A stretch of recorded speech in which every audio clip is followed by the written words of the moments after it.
കേരളത്തിൻ്റെ പ്രിയ എഴുത്തുകാരൻ വൈക്കം മുഹമ്മദ് ബഷീറിൻ്റെ തേന്മാവ് എന്ന കഥയാണ് ഞാൻ നിങ്ങൾക്ക് ഇന്ന് പരിചയപ്പെടുത്തുന്നത്. വളരെ രസകരമായ കഥയാണ് തേന്മാവ്. ഒരിക്കൽ വൈക്കം മുഹമ്മദ് ബഷീർ ഒരു സ്ഥലത്ത് താമസിക്കുന്നു.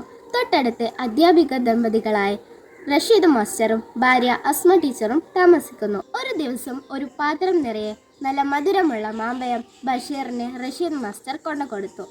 എങ്ങനെയുണ്ട് മാമ്പഴം എന്ന് ചോദിച്ചു. ബഷീർ പറഞ്ഞു, നല്ല മധുരമുള്ള തേന്മാവ് തന്നെ. റഷീദ് മാസ്റ്റർ പറഞ്ഞു, ഇത് കഴിക്കാൻ പറ്റുന്നത് തന്നെ വലിയ ഭാഗ്യം. ഇതിന് പിന്നിൽ വലിയ കഥയുണ്ട്. റഷീദ് മാസ്റ്ററുടെ അനുജൻ അങ്ങ് ദൂരെ പട്ടണത്തിൽ പോലീസ് ഇൻസ്പെക്ടറായി ജോലി ചെയ്യുകയായിരുന്നു. അവർ അവിടെ കുറച്ച് നാൾ താമസിച്ചു. അവർ പട്ടണം കറങ്ങാൻ പുറത്തേക്ക് പോയി. അങ്ങനെ അവർ ഒരു വൃദ്ധനായ മനുഷ്യനെ കണ്ടു. അയാൾ റഷീദ് മാസ്റ്ററോട് കുറച്ച് വെള്ളം ആവശ്യപ്പെട്ടു. റഷീദ് മാസ്റ്റർ തൊട്ടടുത്ത വീട്ടിലേക്ക് പോയി. അവിടെ ഒരു യുവതി പത്രം വായിക്കുകയായിരുന്നു. ആ യുവതിയോട് റഷീദ് മാസ്റ്റർ ചോദിച്ചു, കുറച്ച് വെള്ളം തരുമോ എന്ന്. ആ യുവതി റഷീദ് മാസ്റ്ററിന് കുറച്ച് വെള്ളം കൊടുത്തു. റഷീദ് മാസ്റ്ററോട് ചോദിച്ചു, ഈ വെള്ളം എവിടേക്ക് കൊണ്ടുപോവുകയാണ്? ആ യുവതി റഷീദ് മാസ്റ്ററുടെ കൂടെ പോയി.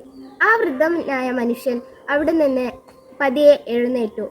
അയാൾ ആ വെള്ളം തൊട്ടടുത്ത് ഉണങ്ങിപ്പോവാറായ മാവിന് ഒഴിച്ചു കൊടുത്തു. ബാക്കി അയാൾ കുടിക്കുകയും ചെയ്തു. എൻ്റെ പേര് യൂസുഫ് സിദ്ദീഖ്. ഞാനൊരു ഫക്കീറാണ്. നിങ്ങൾ ആരാണ്? റഷീദ് മാസ്റ്റർ പറഞ്ഞു. ഞാൻ റഷീദ് മാസ്റ്റർ. ഇത് എൻ്റെ ഭാര്യ അസ്മ ടീച്ചർ. കുറച്ച് സമയം കഴിഞ്ഞ് ആ വൃദ്ധനായ മനുഷ്യൻ അവരുടെ മുന്നിൽ തന്നെ മരണപ്പെട്ടു. റഷീദ് മാസ്റ്റർ ഒരു ആംബുലൻസ് വിളിച്ചു ശവസംസ്കാരം ചെയ്തു. വർഷങ്ങൾക്ക് ശേഷം അസ്മ ടീച്ചറും റഷീദ് മാസ്റ്ററും വിവാഹിതരായി. അവർ ഒരു വലിയ വീട് വെച്ചു. അവിടെ ഈ തൈമാവ് അവിടെ നട്ടു. ഇതാണ് ഈ മാവിൻ്റെ കഥ. ബഷീർ പറഞ്ഞു, മരിക്കാനായ സമയത്തെങ്കിലും അയാൾ ഒരു നല്ല പ്രവൃത്തി ചെയ്തല്ലോ എന്ന്. കുറച്ച് സമയം കഴിഞ്ഞപ്പോൾ റഷീദ് മാസ്റ്ററിൻ്റെ മകൻ 4-5 മാങ്ങകൾ പേപ്പറിൽ പൊതിഞ്ഞ് ബഷീറിന് കൊണ്ടുകൊടുത്തു. ബഷീർ ചോദിച്ചു, നിന്റെ പേരെന്താണെന്ന്.